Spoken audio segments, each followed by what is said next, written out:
I know you were both pointing at it saying, let's talk about the bans. Yeah, we're just waving it down and he's talking about driving a car or something. I don't know what he's on about. Let me finish explaining the format. But, I mean, talk me through this. This is bizarre. In store for you guys at home, the fact that now both priests have been banned away makes this series immensely more interesting, and I can't wait to see how it unfolds. Just one addition before we get into this game. It may also be that Ben realised how much he'd explained to Toast about that matchup, but didn't fancy leaving that matchup up again either. Yes, that's a very, very good point. He didn't like his chances with it in the first one, and Ben getting rid of the Warlock of the Priest makes a lot of sense as well if he's expecting basically a mirror lineup of his own. But this is a very interesting way to get things going. Ben has hit a fantastic starting hand. Double one-drop beast he could start things off with, followed up by the Mark of Yashraj, and even a Galactic Crawler, obviously, to take care of these pirates. But the thing he needs to be considering throughout the entirety of this series is that Toastmonster does have Galactic Crawlers in his rogue deck. He is not running Prince and instead going for Galakas and Eviscerates. Well, more like a pirate muncher. Zing. We can say that, right? You can say whatever you want. Well, okay, wait, not whatever you want, but you can call Toastmonster whatever you want, within reason. However, this man, Darroch, I've got my eyes on him, and my finger gripped firmly on the bell. Your finger on the button. So how big is it? I mean, it's actually obviously really big, but how big is it to... What, the bell, or...? To get the early private munch? Yeah. I think it's very important to get a Galactic Crawler down and just have this sheer board control nice and early, and really beg the question of your rogue opponent to say, well, how do I answer this? Yes, this is what the rogue suffers with so drastically because you're obviously not playing Fan of Knives. You don't have the ability to clear off a wide board of minions. Against aggro Paladin, you can get it done because they all have 1 health, so you can just use your dagger, backstab SI7 agent, things like that to start clearing up. But against an aggro druid, this board is probably just not going to be going anywhere. However, it is worth mentioning that the trick up Toastmonster's sleeve is obviously that swipe, which BigBen cannot be expecting, but could maybe provide that little bit of extra damage to clear up 2 or 3 minions and wrestle things back. Yeah, an unconditional piece of removal in this deck is kind of rare as well. Everything else is like, you play around it because it's got needs activators, but swipe is just there. It just swipes things away. It's just swipe. Yeah, it's just swipe. It's just swipe. The swipe's pretty good.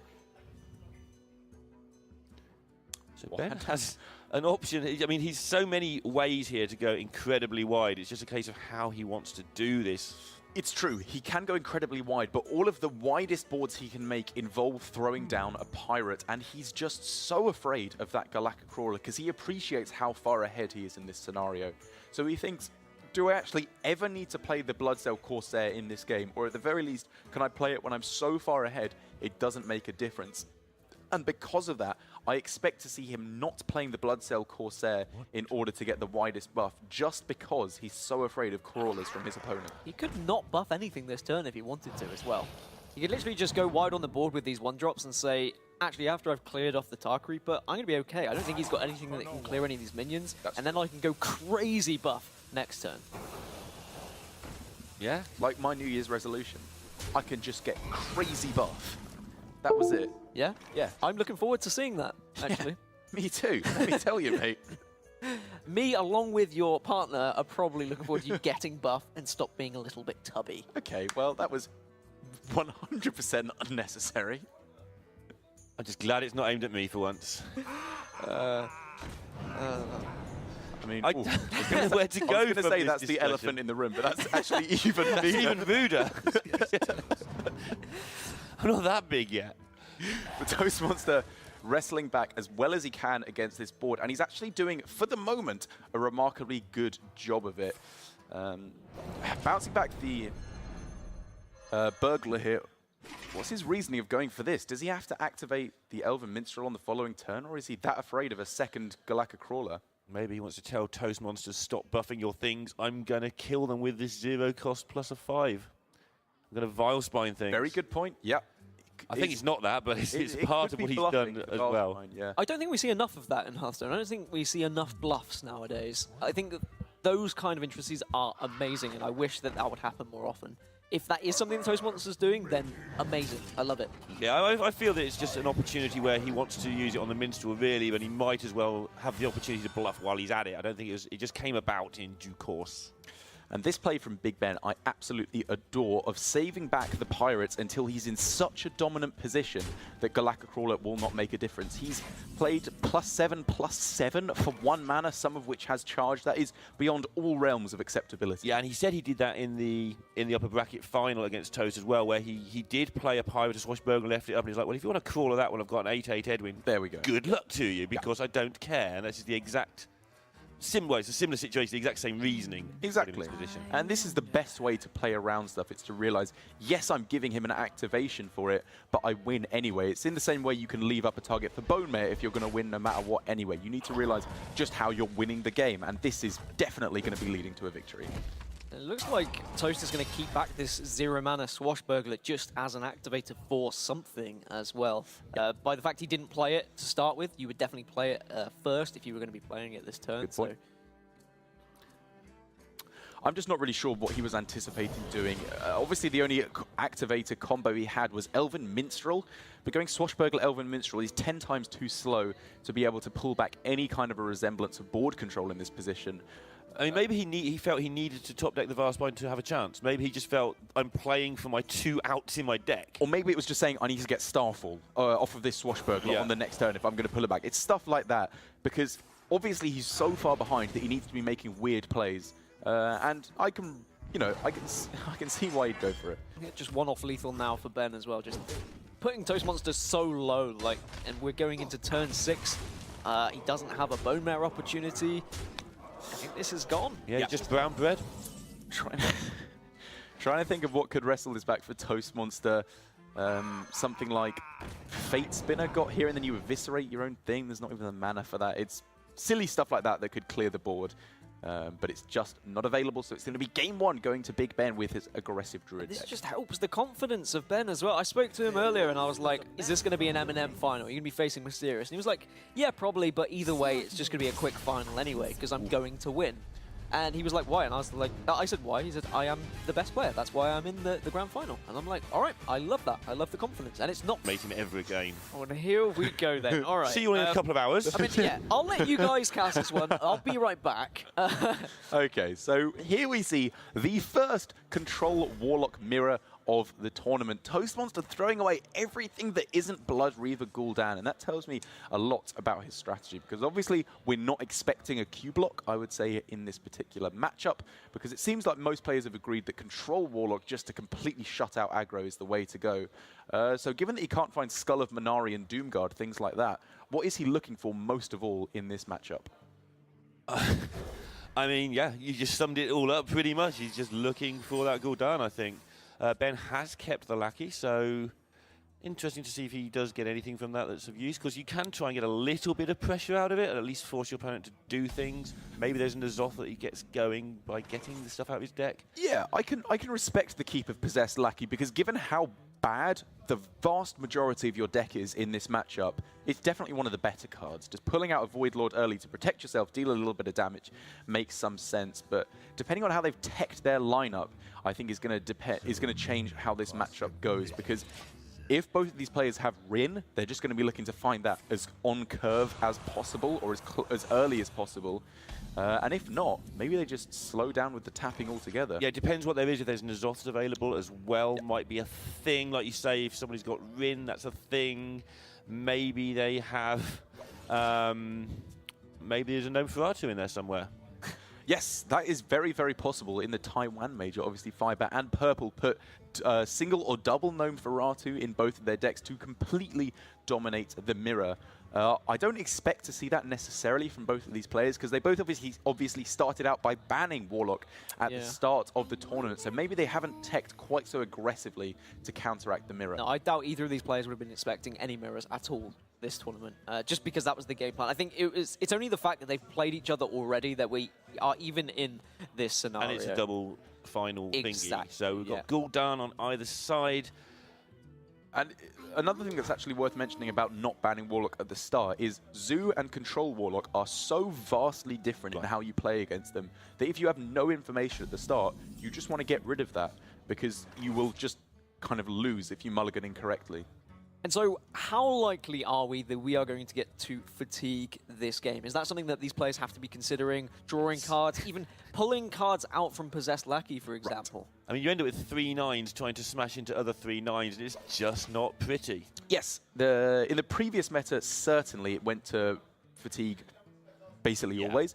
In this particular meta, obviously certain things have changed because you can apply a bit more pressure with Void Lords, but this is what we can expect to see for the entire rest of the tournament. Neither player tapping unless they find Rin, because obviously if you find Rin, destroy your opponent's deck. As BigBen having a bit of fun with bats the turn back over to his opponent. But yes, this game is going to be going on for a very long time, and that's why Gnome Ferratu is a good card in this mirror, because if you're playing 30 cards against your opponent's 29, you win. And that's why you've got to be a little bit careful with the lackeys. But you do get the pressure earlier to compensate, so your opponent probably has to tap to catch up or something. Yeah. So Stonehill Defender could find that Rin that you were talking about? Yes, I think it's about a 10 to 15% chance to find it. From.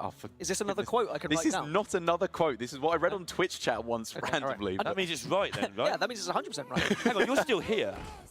And I read on Twitch chat once that you shouldn't be. Oh, right, yeah, I bet, mate.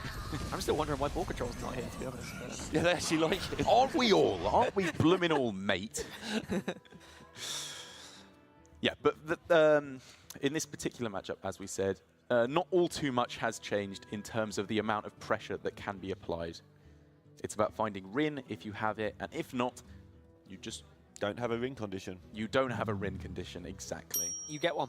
You get one because that made me giggle in my belly. You know those little belly laughs you get? Yeah. Like when you're at school in assembly and you're not allowed Well, I don't to have any laugh. little belly laughs at all, but yeah, I get laughs. I appreciate that one. And so that is what Ben is looking for most assuredly off of this Stonehill Defender. Whether or not he finds it is an entirely different question. Oof, not available.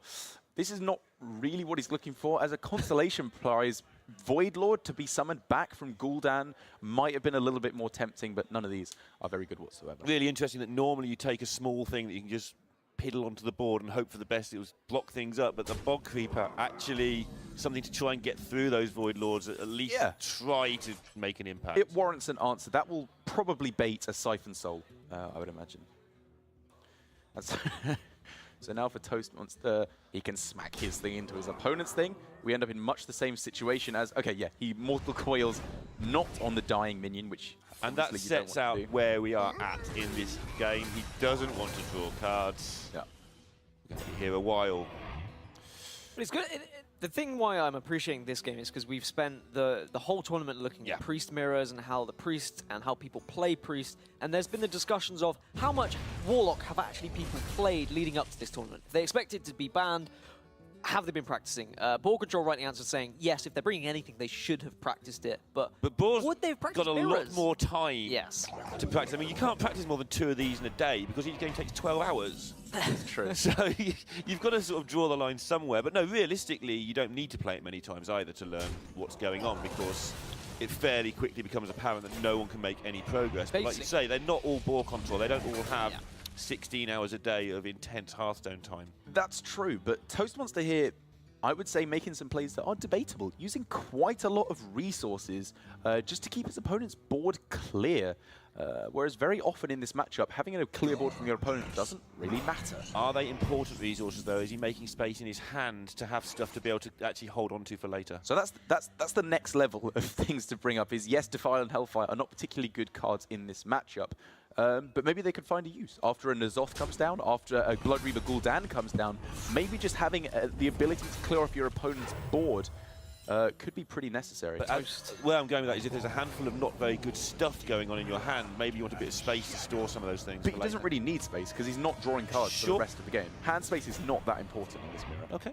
At least not for you're not tapping Toastmonster. Away, making space like Freeze, he's drawing cards or whatever, obviously. Like for Ben, obviously he needs to be a little bit conscious. He needs to be playing a card every turn, but no more than that. As, double Blood Reaver Gul'dan comes down, so both players going to be targeting that hero power, sucking each other's faces as much as possible. Doing what, sorry? Sucking each other's faces. Okay, I'm not familiar with that act, but maybe that's something I will Google later. But I think the problem we've had here is we were about an hour and a half ahead of schedule coming into this grand final. And now we're 5 minutes behind. And then I think the admins went, actually, no, we need to change that. Both of you are banning Priest. We are going to have a Warlock mirror. It's very pretty. I was intrigued because I was going to ask the question of, do you coin out Gul'dan? Do you need to just get it as early as possible? And the answer was, of course, yes. We didn't even need to have that discussion. Yeah, it's the same with Gul'dan as it is with Jaina in so many of these control matchups. You get it out as soon as you possibly can, and then you start winning because your hero power needs as much repetitive value as possible. It's like Justicar in the old control Warlock mirrors. Control Warlock mirrors. Control Warrior. Control Warrior mirrors. What's that class that gets all the armor? Oh yeah, Druid. Oh yeah, that's a good point. Everything's topsy-turvy now, isn't it? In it. In it. Sound a little bit like Dan SWF there. That's what I was going for. Yeah. Yeah, so for Toastmonster, again, using up one of his few board clears available to him. That's both Defiles and a Hellfire now used. So as you said, not particularly good cards in this matchup, but his hand size is much lower than his opponent, and it's not because he's been drawing less cards, which would obviously be great for Toastmonster. It's because Ben has been holding back his cards a lot more, and they're in the same state on the board, so it begs the question, what has Toastmonster achieved by using these cards? Well, he's achieved the same that Ben's achieved, really. I mean, which cards are in Ben's hand that are really going to influence the outcome of this game? Okay. There aren't many. Hellfire is maybe damaged very far later on down the game. If N'Zoth comes down, double Hellfire can just clear up majority of what's going on, maybe in combination with the Defile. I think they have their uses in this matchup. Obviously, they're on the weaker side. They're obviously just anti-aggro cards, but they can get their use in this matchup, I would say. So something, I mean, it's 1-0 to Ben, right? And of course, Ben winning this game goes 2-0 up. It is going to be an advantageous position. But is it important that Toast is able to get this win? Or is Ben still going to be able to find a victory with the Warlock against what remains in Toast's lineup? Is there any kind of conquesty feel that matters with this mirror? Both Warlocks will be getting a win at some point, I would very much assume, because with both Priests being banned, that is easily the best matchup against Warlock in both of these players' lineup. So with only Rogue and Aggro Druid left for either player, obviously Rogue and Aggro Druid for Toastmonster, but only Rogue for Ben, those are both miserable matchups against the Warlock. And it's worth pointing out as well, on the previous turn, Toastmonster using the hero power on the lackey of his opponent, and I think that is starting to become apparent what the downside of using those board clears are, because there are minions that can be made by BigBen. It's not much, but it's small amounts of threat. And the fact that Toastmonster has to use that on the minion instead of the hero to remove that armor it's a small disadvantage. These games are absolutely draining. You see both players here. You've got to pay absolute attention. At the end of it, I know they haven't played that many matches today, but they're long days. Even with quick matches going on today, you still got to hang around the players' area, just killing time. You want to get on with your next game, but actually you've got to talk to somebody about their zoo deck or something. Yeah, it can be pretty mentally taxing indeed, I would say. Spellbreaker is an interesting inclusion from Ben's side. We might see one in Toasts as well. But I guess it is there just in case there is something like a Rin, and of course against all of the aggressive decks, you want to silence all sorts like Bone Mares and whatnot. That's a fantastic point. Against Rin, that you really, really want to be silencing it, or your win condition changes so massively. As the second Stonehill comes down for Ben, can he nail that all-important Rin not available to him? And Vulgar Homunculus, because of the fact that his Blood Reaver Gul'dan has already come down, can't resurrect it, so there's no real benefit for having a demon. Dirty Rat, can he nail anything with that? Yes, if there's a Rin in Toast deck, which we don't know, he can pull it out never and be able silence to it. get the minion down. He doesn't matter about the Rin. When he gets to the 10-10, he just Pulls the 10-10 That's out. true. That's true. Or he can probably pull out and silence it, to stop all the little demons being made. They'll make enough difference as well, so yeah. But the Spellbreaker has now come down, so you are correct. If Rin does come down for Toastmonster, Ben will have to allow him to play all the seals, and then instead rat out the Azari, which is still getting out at 10-10. So it depends how quickly things are progressing, right? Okay, yeah. okay. How common is Rin, though, in this control lock build? I know I was watching Boar play earlier, and he had never get to see it. Right, yeah, so if you are expecting the mirror or whatsoever, very, very common indeed.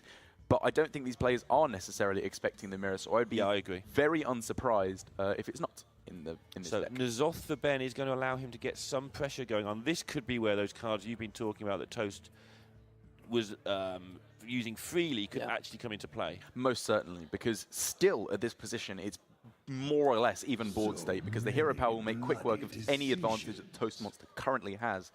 And so for Ben, having that N'Zoth, if he can push enough damage to the point where the hero power can't heal it back up every turn, that's actually an advantage that could come into play quite in quite a big way once it gets to fatigue. It's quite nice using N'Zoth now whilst you have the mana to do so, where your hero power doesn't really matter this turn, whereas later on, you may need that extra health from the hero power. Shows what the meta's been like. I spent about 3 seconds there working out if he has to play around Psychic Scream. It's like, actually, not anymore. Yeah, nothing really the Warlock has available to effectively deal with this stuff. Obviously, a Twisting Nether could deal with the majority of it, but then there's still a bunch of 1/3s on the board, which is actually pretty good for Ben. Attacking for 7 every turn is not nothing. Yeah, it's a relevant amount of damage suddenly, because there's not much relevant damage in this matchup, and that is definitely, it's a fifth of the health, and if it does even go to fatigue, being 10, 12, 15 behind is huge. It's just about having enough damage on board to the point where the hero power from Toastmonster can't heal that much up every turn that you're doing it. Sorry, I just started thinking about what the Geist could possibly be doing. Yeah, Dark Pact. So here what it is BigBen needs to figure out, am I destroying as much stuff in my deck as I am in my opponent's? And the important thing to mention is that BigBen, I did hear him in the player lounge saying he's only playing 1 copy of Mortal Coil. Okay. Which does make a difference. So he'll probably try and get his Dark Pact Mortal Coils done. Yes. And then his hand, and then play it, even if he doesn't actually want to use them. He probably does, but even if he doesn't want to use them, he will then play it later and try and catch 1 card from Toast. Because he hasn't drawn or played any of those 3 cards in Double Dark Pact Mortal Coil, I believe, has he yet? Oh, wow. And we're now in the position where Ben was so far ahead that Toast was forced to start drawing cards here, and he's rewarded with a Twisting Nether. Yeah, it's better late than never. I mean, he's rewarded, but he's put himself in this position. I hate you. Where he has to use this very powerful piece of removal just on a board that he didn't want to deal with, because he didn't keep the Defiles, he didn't keep the Hellfires in order to deal with that N'Zoth board. And now it's, did we see all of Toast's deck before? I just lose track if he's got his own N'Zoth to come, because if he has, now he's in a decent spot. And if we could get a look at how many cards Geist actually destroyed, then we could get to see how much fatigue is actually going to matter, because obviously the amount of extra cards that have been drawn, Ben tapped on turn 2, whereas Toastmonster has played a Librarian.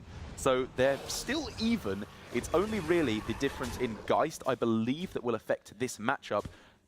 But that is triple Dark Pact destroyed, so that's both of Ben's ones. And one of Toastmonster's ones. And now Ben is out of threats as well, but Toast is completely out of cards. And this is where one of those Hellfires would come in handy. Unbelievably in handy, yeah. You know, unbelievably in handy. It would be, well, it's kind of it works, I understand what you mean. It just kind of doesn't roll. It would be unbelievably useful. It would be very good right now. Yes, it would. And this is what Toastmonster needed to realize, is that he had a full hand of cards, but he'd lost the hero power. He correctly went Coin Gul'dan on turn 9, but he can't be anywhere near as liberal with his cards. Look at Ben's hand. They're still in basically the same position, but he's got way more resources that, while they probably won't be useful for the rest of the game, it comes into play. And just an update there on cards left as well. Ben has 8 cards left, Toast has 6. Just to keep track of that one. I mean, just look at that. How far ahead does Ben want to be in this position? As far ahead as possible. He would like to be as far ahead as possible, but that is Rin picked up by Toastmonster. We're very much in the later stages of the game, as you said, with only 5 and 7 cards in each player's deck, respectively. So this is a lot of cards that Toast has got available to him. But how? And he did make the space, like, this is now, but if he'd drawn this on turn 9 or something, he would have made space for this stuff then. So he was anticipating perhaps picking up Rin earlier to have the space to store the demons. Very good point. But how? So there's 2 things that needs to happen. Well, he needs to have time to play the seals every turn, which he can play 2 of each turn, but then that denies a hero power each turn, which is a massive deal. And first of all, this Rin actually needs to die, which means it has to get through all these Void Walkers. Which Ben is fine with. He doesn't want this Rin to die, and he doesn't care about his board. Yeah, I'm not sure that actually discarding your opponent's deck is going to even come into It's just the value from the 2/2s. It's just going to be the minions, and a 10/10. And it's whether Ben has one of his own. Is he going to have a Rin? Because Toast came to this tournament happy to ban Priest, remember, so we should probably have guessed there was a Rin in his deck. Yeah. Whereas Ben has been banning Priest, so there probably is not. That is the assumption we can make, having seen that one. So Ben destroying the Rin here, which is not a line of play I was expecting. And with only 5 or 6 cards left in Toast's deck, he could have taken a long time about killing that Rin off. yeah, I actually don't like this line of play from Ben. I think he should have just left it smacking into the Void Walkers every turn, because yes, Having he's to pink getting his own Rin and all that stuff going on, yeah. because yeah, he's getting a bit of extra damage with the Void Walkers, but there's 2 Mistress of Mixtures on board, and there's obviously the upgraded Warlock hero power. This damage is not sticking for the moment, and he's just allowed him to get these seals out so much earlier. But there is now the other dirty rat from Ben, too late, though. That's which too could late, pull out yeah. the Because the Azari. deck doesn't matter anymore for the Azaris. You're just giving him a 10-10 if you wait for that now. But I think he could destroy a card. Maybe Like, he could. Maybe it could be I relevant. think it very much could be relevant. I think that's the difference in our opinion. By killing off the Rin, he's made it relevant. I wouldn't be surprised if this destroys 3 cards. Yeah, if it destroys 3, that's fantastic. Yeah, that's Like, insane. Super That's known for R2. So relevant. Well, you've got to do it, but it just feels so futile. Just, oh, I'll do you for 4. I know you're going to heal it back up, but here you go. Yeah. Have 4. I know you've got to do the cumulative effect, but This damage is not sticking at the moment, because even though Toastmonster is not able to do the hero power each turn, because he is 100% set on playing a seal every single turn at the moment, because he wants to destroy every card from his opponent, which I agree with. Every point of fatigue is more important than a hero power at the moment. But the Mistresses alone are going to be healing him up, so Big Ben's damage is just not sticking at the moment. I think he should have left the Rin alive. it would have been at least 1 extra turn and possibly 2 or 3. And he realizes this. He's drawing now to get the value out of all of his cards. So Rin's done its job. Rin has already, absolutely because he's going to done go through his deck whatever. The whole point isn't necessarily destroying the cards for Yeah. value. It's just catching up on fatigue that he's behind in. Exactly, and all the stats that he's got out of being able to play the seals every turn. Must remember that Ben did have a decent advantage going into the seals. He had quite a lot of accumulated advantage. It's going to be really close when this comes down to it at the end. He is able to deal with the 10-10 when it comes, so it's going to be very tight, but he has lost all of that advantage and possibly more because of all this. It's also worth pointing out that we haven't seen a N'Zoth from Toastmonster, and it's very possible that it will be coming down at some point. He manages to pick it up. The cards that have died, Rin would be fantastic just for some more seals. Sure, and Like- that's actually incredibly Yeah, important. just for more stats. I don't expect to see it played now, absolutely, because you want to get still the Azari out 100% on the following turn. But Ben has the potential counter to it with a 1 in 4 now with the Dirty Rat, but he has a 50% to get something fantastic. Yes. He lets it rip. He pulls out the Azari, and he's got another one that he just drew off the top, so he can still get the N'Zoth as well. Is he expecting that, and can he deal with it? If he goes for Twisting Nether and N'Zoth comes down, that is awful for Ben. That is absolutely awful. So you're just saying you just Oh my just goodness. you could just suck it up, Just you Nether. could just Oh, Siphon Soul, yeah. Instead now Toastmonster Oh plays my goodness. Corruptor. If he gets Rin as well, there's going to be so much value, which he does. And now Ben's got to deal with that. He's going to lose this game of Hearthstone. He's got to pick himself up straight away. So if Ben can clear this off, he's winning. He's winning this game. He's got double Hellfire hero power, which leaves only a N'Zoth and some 1/1s on the There's board, the or he Rin. could just kill the The Rin's N'Zoth. going to do it all again. The Rin is going to start doing it And there's this all over corridor creeper again. that just randomly appeared in the deck as well. Well, we've seen the It's like, first one hi earlier guys, on. I'm going to cost 0 next turn, because that really matters right now. Not. Is there anything significant left for Ben? That's the real question. Is there anything he could draw? Does he have a Rin of I mean, his he own? could have a Rin, but he's been banning Warlock all Yeah. day, so there's a very strong chance he doesn't. Whereas Toast Rin is less of a surprise, because he has been planning the Priest. So he's looking to get a Defile clear here, which I think is available. I think if he does some damage to the Void Lord first, then it's a complete clear, whereas with this line of play, it's not a complete clear. Was Ben a little bit hasty earlier with his Spellbreaker? I think that... Yeah. Yeah. I think so. Especially when you've left this up to see what it is. The Spellbreaker you can also leave in your hand to see if it has a reason to be used. So yeah, I think he was. But imagine if he'd pulled out the N'Zoth with the Dirty Rat, or if he'd just gone for Siphon Soul on the previous turn and still had a Nether to deal with the N'Zoth turn, Right. or he could have picked it up off the top. So on this turn, we could see Hero Power Nether. And then he still has the ace in the hole of Dirty Rat Siphon Soul once the Azari has been put into the hand. But Toastmonster can play around that by keeping the Galakas in hand. This is going to be a fascinating ending to this game. I think Toast is firmly ahead, purely because of these seals. He is, but also he's taking damage in fatigue now. Fatigue damage really is going to start racking up, but he's only 2 turns behind in fatigue. And it's kind of the same as Control Warrior in a way where you haven't got 4 armor every turn, but you have got 3 health gain every turn, so it still delays it a while. And I mean, now, at best for Ben, the hero powers cancel out. At worst, he has to use it on minions, and Toastmonster is doing more damage to him than Ben is to Toastmonster. Yeah. So confirmation of no Rin, quite rightly pointed out by Lorinda. No Vinda. Low Rin. He tried. It was there. We saw where it was going. Oh man, this Rin has just been absolutely absurd for Toastmonster. Yeah, when one of you's got it and one of you hasn't, and you're both playing the control variant, it's an unusual situation. It sort of almost shouldn't come up. Yeah.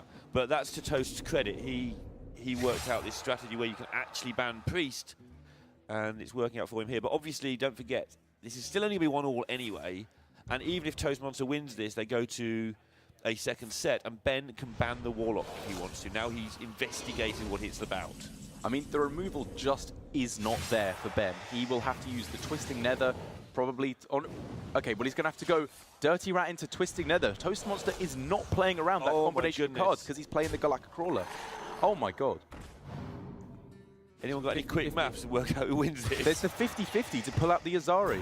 He misses! Oh my god. It can't have come down to this. I mean, it's over now. He loses. And Toastmonster gets it back to 1-all. One of the most fascinating games of the tournament, mainly because it's the first time we've seen Warlock versus Warlock, but less favorable matchup. I would assume that taking out the Keleseth would hurt your chances a fair amount, but how much, I'm actually not certain, because the ability to get reach for lethal through a Void Lord is something I haven't tested and could actually be pretty impactful. Yeah, there's eviscerates in here for those who haven't been with us all day, so no Keleseth, which means you don't get that early burst, but a potential 8 damage to the mush is a lot. It is indeed, but then you take the downside of Keleseth, leaving your... By not having Keleseth, your minions are all very vulnerable to removal. Defile will very probably clear your board, as will Hellfire, and both are available for Ben, as is Lackey Coin Dark Pact. This is an absurdly good starting hand for Ben. sometimes Lackey into Dark Pact can just kill off a game against any form of aggressive deck. Yeah, I mean, Rogue is still an aggressive deck. He doesn't feel like an aggressive deck anymore because of all the really aggressive decks we have, but as Derek says, it probably will. And with, as long as Ben doesn't pick up his second Void Lord, that's the kicker. Yeah, that's the point I want to bring up. This is the point where it's very, very, very worth considering not tapping at all here, as counterintuitive as it seems, because this is a winning hand already. You have everything you need to be able to take down this matchup, I would say. Yeah, anyone who's ever played tracking in that Hunter deck with just Yasharaj and Barnes has gone, I've got Barnes, let's just tracking for a bit of, oh, Yasharaj. Yeah. Really want you right now. It's a point when you need to realize if good enough is good enough. Side effects. And I think here it is. I think the tap here is questionable. I'm not going to call it wrong because, hey, having another Defile is great. Having another Lackey, Hellfire, Siphon Soul, all would have been fantastic. Getting close to the moment of truth for this one, although the first Void Lord is going to get eaten by a plant.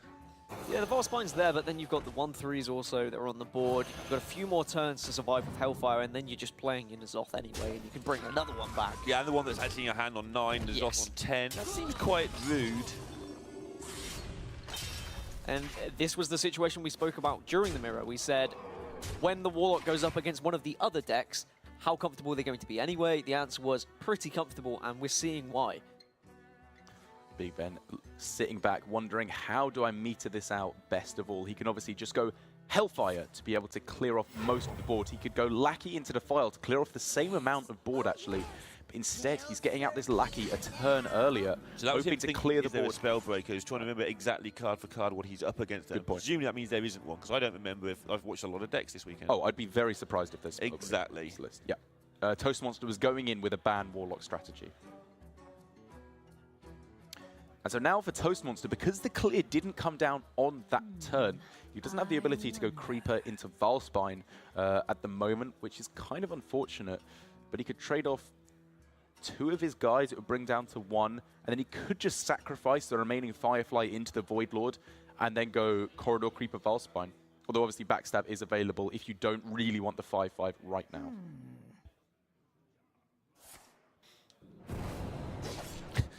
Can't play it quick enough. Yeah. He knows Yeah, this play would kill. never happen if there wasn't a Void Lord. And if you're going to be dealing with a Void Lord, this is a great way to do it, because he actually still manages to get the Creeper in. And he's basically trading a Backstab for a whole bunch of minions on board. And weirdly enough, Ben coining it out means that now he's got longer to wait before he can get his next one down. If he waited for a turn and taken a little bit to the face and sort of delayed the Lackey, actually he may have been in a better position, which is really weird. It's true, but he's still in a fantastic position. The fact that he's got a fully upgraded Spellstone now, in addition to double Defile, is going to be very powerful indeed in his attempts to wrestle this back. And something we hadn't spoken about, Bane of Doom could make a difference. Uh-oh. Yeah, it does make a difference, but not a, Just not a good punches one. the air there. I mean, that's not that bad for Toastmonster. Right. Considering you could get a Void Walker or a Blood Imp, something really poor like that, a 5/5 pushes a lot of damage in this situation. Slightly different atmosphere between the players from Leroy and Dan earlier. Very true. Much more amicable between these players. Yeah, BigBen even saying to Toastmonster after the last series when they both met in the play around just how much he enjoyed playing against him. He thought it was a thoroughly well-played series. This is why Toast is going to be a really good player. I mean, he's really good. Why he's going to be a player that we see a lot of. This is his first tournament on the stage. He just hasn't looked like he's on a stage at any point. Yeah. Most people, even the good ones, look the first few times like that. Toast just getting on with it. Humble in defeat as well. I mean, we speak a lot about our Hello Leroys, our Dans, who are really entertaining when they're winning and stuff, but let's be honest, when they lose, sometimes they're not so pleasant to watch. However, Toast, he's been there. Like, I mean, the Disguised Toast cosplay that he did at Halloween, those kind of things, he's got that kind of funny, quirky attitude, but he can also knuckle down at the same time. Wow, and from Ben here, like a horrible turn, because he didn't play the Spellstone, which is what I was looking at first of all. Doesn't tap first because he wanted to play this first, but now he has 10 cards in hand and is forced to just play the Dark Pact here on a minion with Taunt. He's just burning a card now. He took 2 damage for literally no reason. And this is all going back to that coin from earlier. This is lethal next turn, I believe. So close to lethal already. The coin from earlier, which got the Void Lord down a turn earlier when there's only 4 or 5 damage available, he hasn't got that coin now. This is a key thing. He's Such not a good point. other stuff up right now. Bye. Yeah, guys going is not Dan a with the particularly big deal. And you've got Leroy Jenkins Shadow Step next turn. I mean, if the Tar Lurker comes down, that's game over.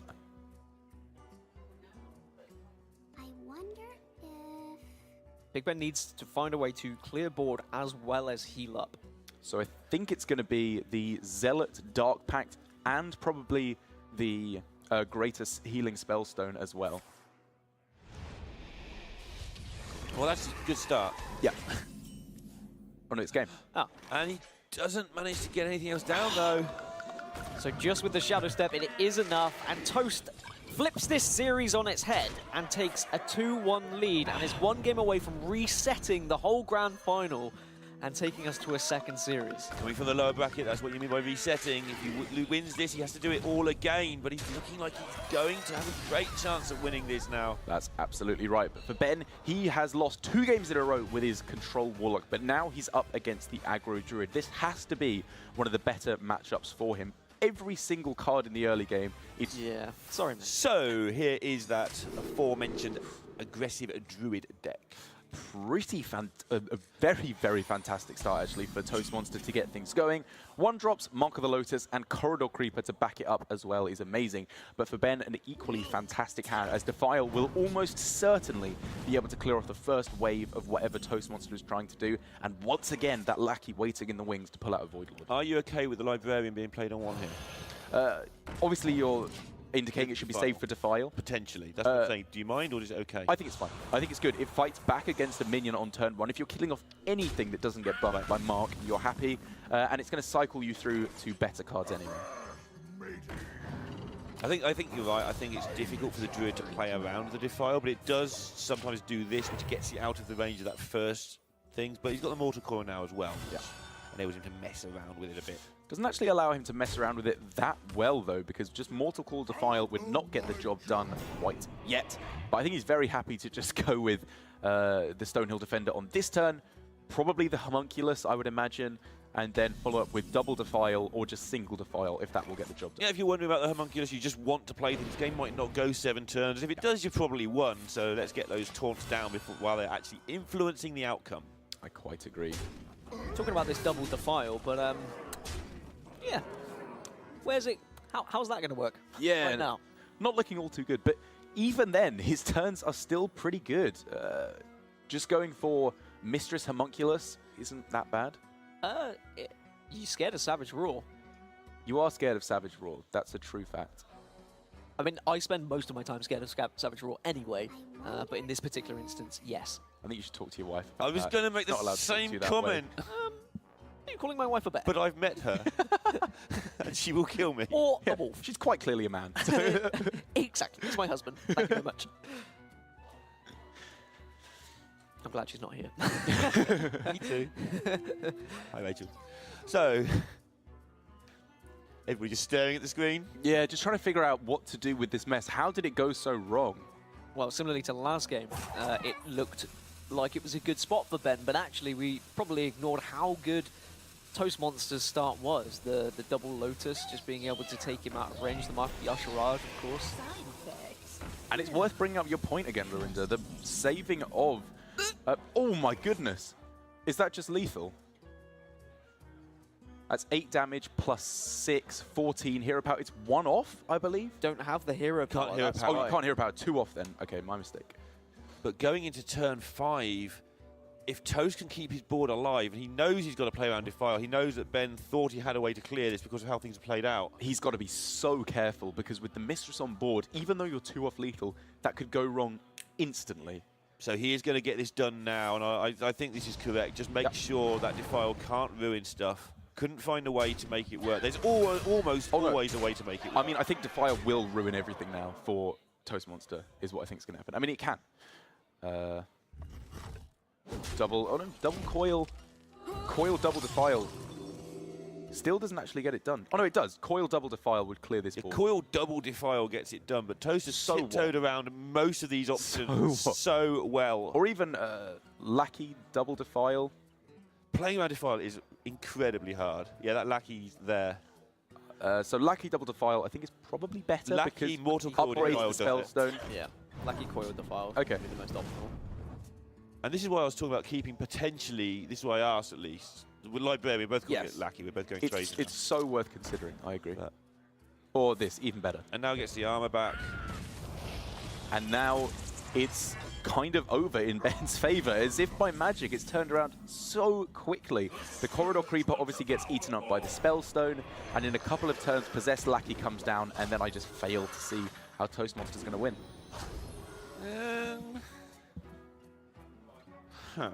This is so good for Ben. Yeah, I'm trying to find a way where you're wrong, but I can't, which is a shame. I'm trying to do that all season long. All season I've been trying to find a way. I am 100% certain it's there. Psych, that was the time I'm wrong. But yeah, Ben finally turning the corner. Just the heal enough is going to take him out of range. The fact he has Defile plus Mortal Coil in case there was any shenanigans as well, that Toastmonster just filled up a board yet again. Yeah. course, with the Treants, that would just be... He'd be like, oh, okay, maybe I can fill it up, but Hellfire's there as well. Yeah, and Ben will make sure he's keeping a removal option, an AoE clear to clear off the living mana if it were to come down. And outside of that, there really just is nothing that can be done. He just needs to make sure he's not dying to a random Savage Roar off of the top, and he should be just fine. Yeah, so he takes himself down to 9 with the Hellfire. Still 1 minion left on board. Yeah, he's taking his time as well. He's aware that he's made 1 or 2 mistakes in this series. Yes. So even on the more obvious plays now, he is actually just making sure and double sure, just getting himself ready for this next game as well. Yeah. And it would, to be honest, be kind of better for Ben if Living Mana was played here, because then he could go Lackey, Coil, Defile, and pull out a Void Lord, destroy the whole board, and he wouldn't need the Defile anymore because the Living Mana would already have been played. Whereas I think he could still very happily just destroy his own Lackey with Coil and Defile because it pulls out a Void Lord and then he doesn't lose. I mean, what does he do here, though? Because if you don't clear something... You can just Nether, I think, can't you? Quite happily. You could, but the thing is, if you don't clear anything, then you put yourself in Savage Roar range. Yeah, but Nether clears everything. Yeah, but is he didn't play it. Yeah, he didn't play it because he wants to pull out a Void Lord right now. Okay, that's fine. Yeah. This is fine too. I was looking at going for the Nether now because then you actually have a use for it, whereas with this line of play, the Nether probably doesn't get played. But even with the perfect pickup of Savage Roar, the Nuzlocke will come down in time to pull back the Beetle, the Mistress, and the Void Lord, most importantly, to pull this quite securely in Ben's favor. Yep, Toast has obviously seen a route to victory who would have given up by now, but I can't see what it is. Well, he's thinking, there's no clear, I play Living Mana on the next turn, and then I Savage That's Roar. actually always the answer. Yep.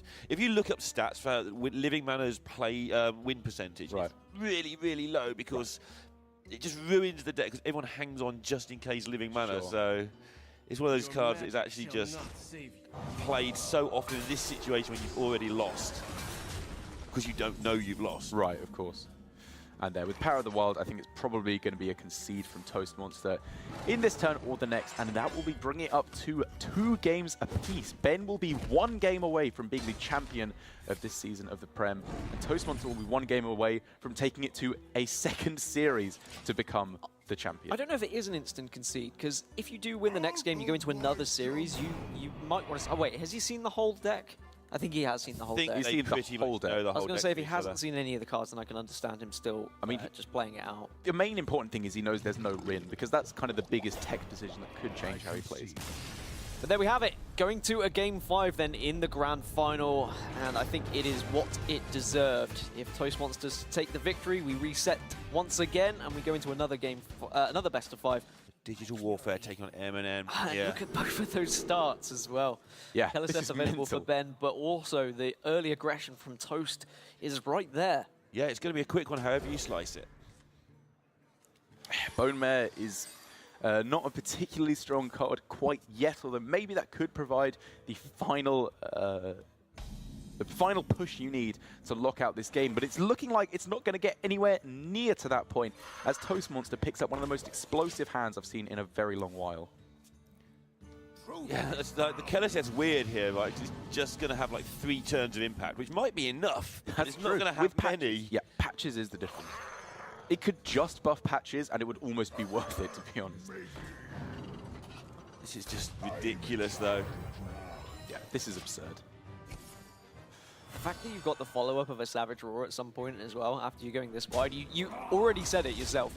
Rogues struggle with dealing with wide boards. So that means Toast can continue to go wide and then continue to have this Savage Roar just waiting as the final kicker. Tar Creeper at least does a little bit of damage to that. Yeah, it does, but so did Swashbuckler Hero Power. If he does reset this bracket, it's the 3rd time in 4 Prems the bracket will have been reset. Wow. Which is weird, because you think the guy who goes through the top bracket is going to be big favourite, but the only time it actually didn't happen was when Jamboree just destroyed everybody. Right. And Boar actually won the bracket reset. I'm talking about bracket resets because look at this. So wow, interesting plays on both sides here. From Ben, I was looking at just clearing off a couple of the minions with Swashbuckler Hero Power. You can kill off the Patches and the Raven with Patches and your Dagger. And then from Toastmonster, keeping the Raven alive as opposed to these Patches to get in 1 extra damage, but leaving a Pirate with more health dying when you have a Captain in hand seems a bit shaky. There is the ability to deal with This guy's tough. a reasonable amount of this board from Ben. Yeah, he's pulling back very nicely. It was looking all doom and gloom. That Oh, changes wow. things considerably, though. Wow. And that may well be the final nail in the coffin in this first series. Yeah, that's just such a ridiculous... I mean, it's always a ridiculous tempo swing, but in a game where it's only going to go 5 or 6 turns, it's so important if you basically gain a whole turn. Unbelievably important. Yeah. I think it's worth pointing out as well that Toastmonster would have been even further ahead in this position had he decided to kill off his own Raven rather than his own patches, because it wouldn't have died to the dagger from his opponent. But yeah, he's put himself with the Galaka Crawler in an even better spot. That innovate's actually really good. That's that means really you've good. got a coin on turn 6 that you can coin out the Bone Mare. If Toastmonster leaves anything alive... Like you, like the Yeah, opponents. if you are alive next turn, you can innovate out that Bone Mare. And I don't think he can clear everything here, even with the captain Oh. But when oh. would you ever play around Bone Mare, though? You're not Yeah, going to. no, you wouldn't. But there's the pickup of What's living mana. happening? This has just been power card after power card Right, for they both just players. absolutely... It's hurting. The pirate's code. But actually, without playing Living Mana now, the Bone Mare can come down if Toastmonster isn't clearing everything, which he cannot. Yeah. And this innovate, like this match is just nuts. Like, it's just been crazy card after crazy card. And so then it can be 6 damage left on board by Ben, which means after the attack, he's not dead on board. Just going to watch Toast's reaction here, because he thinks he's won this game of Hearthstone and he's resetting the bracket, and he still might, but I want to see how he reacts to this. This living mana is going to be absurdly powerful. Ben needs something else. Another Bone Mare? Another Bone Mare would help, but even then, it's going to be, what, 6 living mana treants that could be pulled out here. Yeah, he can get the 6. He's just putting one of the 3 attack minions first if he wants to. But again, another Bone Mare? Yeah, just look at the pressure that's coming back from Ben, actually. Stop doing that. Another Bone Mare, and I think Ben could take this game. Yeah. I mean, the Treants, yeah, okay, but they need to still battle through all those taunts. He can just push for lethal at that point. Yeah. The Innovate has made an unwinnable game for Ben a possibility. Still a slim possibility. So the living mana, obviously filling up his whole board with it, can take out the SI7 agent on the following turn, as you keep saying. Could have chosen to have slightly fewer minions there and slightly more mana going forward if he wanted. Wrong 7 That's drop. true. Only by 1 mana. Yes. I think I prefer this line of play. I prefer this line of play as well, but yeah. he did. That's why he paused from Yeah. it, because there's cards in the deck that will buff these, like Power of the Wild, maybe. Very good thing to point out. Yeah. And as far as I'm aware, I don't think there is any way of trading effectively to actually stop yourself from dying. So I believe we are going to another best of 5 between Toastmonster and BigBen. Despite the lead Ben carries through from the winner's bracket, Toast now has come back. And we are going to go into a second grand final, essentially, which is absolutely incredible. And I'm glad you said it's another, not a repeat, because Ben has the option to ban out something different this time around. And maybe he will know now. His Warlock is so unfavored Let's go back in the to mirror. banning the Warlock. Maybe just leave ban the the Priest up this time, which is what he did the first time around. Didn't he like won. it. Investigated to make sure this wasn't Zoo as well, and now he knows the situation. I think we'll see a different best of 5. That's right. He's got the extra information, but those small differences make all the differences in the world as Toastmonster and his many fans congratulate his first victory here in the final. And this is the reason you do the bracket reset. They played twice, they've won 1 each. Yes. This is why we do the bracket reset. If the other player wins the grand final, the guy who's won the first one goes away saying, well, it was 1-1, why didn't I win the tournament? We're doing a bracket reset, we're going to do it all again. And it makes it fair. Like, you have to lose twice if you're going to exit the tournament. I've always said that. I've seen double elimination tournaments before where you get to the grand final and there's no reset. And I'm like, it is bizarre. This is the perfect way for how a tournament should be played. And now for Toast,